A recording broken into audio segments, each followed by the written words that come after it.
Hi everybody, this is Rose of Sharon, and I'm back again with another movie review. I just recently had the chance to see Victoria and Abdul, and I had actually been waiting for quite some time to see it. I wasn't able to until my friend acquired it, and I have to admit that it was very much worth the wait.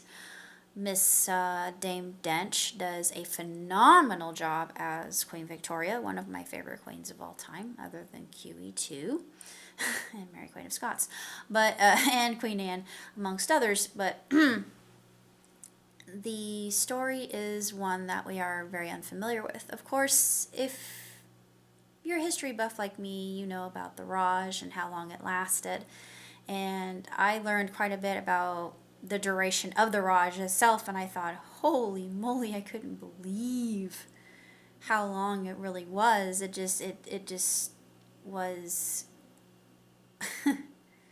ghastly how long that they were underneath the thumb of the English Empire, and just the racism, the classism of the time. Uh, it was absolutely abominable. But I have to say that the movie is it's extremely uplifting. It shows what true compassion is capable of, true agape, true servanthood, and he teaches lessons from the Quran. I've read the Quran twice, and I know that I'll probably get a lot of flames, but yeah, there's one line in particular about killing the infidel, but we're not really looking at that.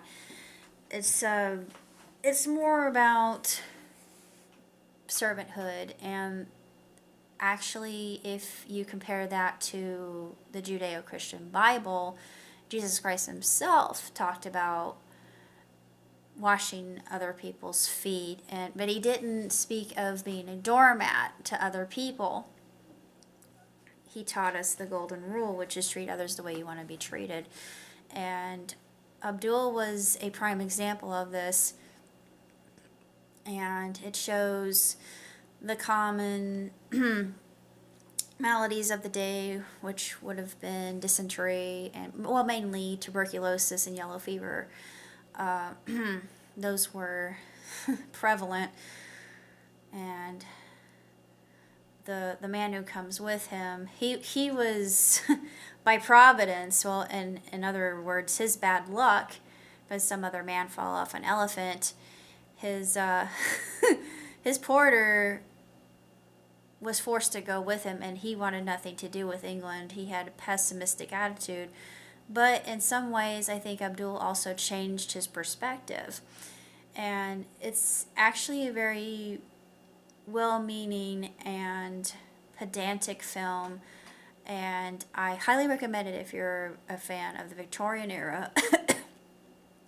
And I had remembered that Bertie, her son, was the Prince of Wales, and I thought, oh, that's when that happened, and I won't say what that was, but I would be giving away some of the plot if I did that. Well, that was the cat's tail. I thought it felt something kind of weird on my skin. So, anyway, as far as marks are given for the film itself, 5 stars, hands down. There's no contest in how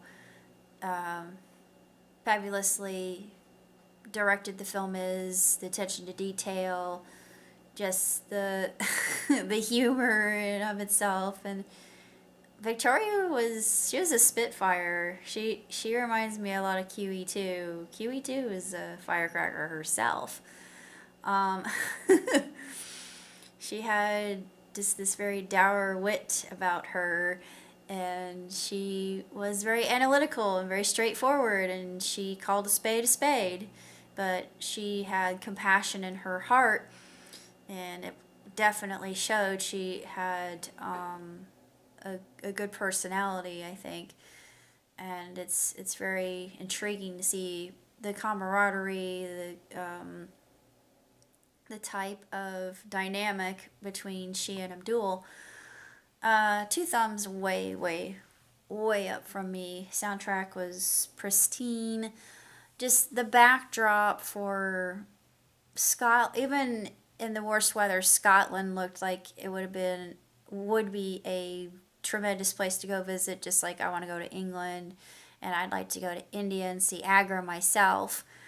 It just reminds me of my aunt. Of course, I don't know if she was really related to the family and why they called her my aunt. I'm not really that familiarized with her, but I need to look into her quite a bit because she's kind of mysterious. My dad didn't really go into her backstory. The only thing I know is that she was able to see Agra herself, lucky dog, and she brought home a miniature. And I don't know if it was made out of marble, or I think it was marble. I don't think they would have made it out of ivory, although a lot of the elephants that he got from India had ivory tusks, which my dad absolutely despised. Same thing with our Baldwin. Our Baldwin had ivory keys, and it just made him so mad. He said, I can't support that because the elephant was one of his favorite animals, and every time I see one, I think of him. And I think that was his totem. But beyond that, I can't really say that much about Victoria and Abdul.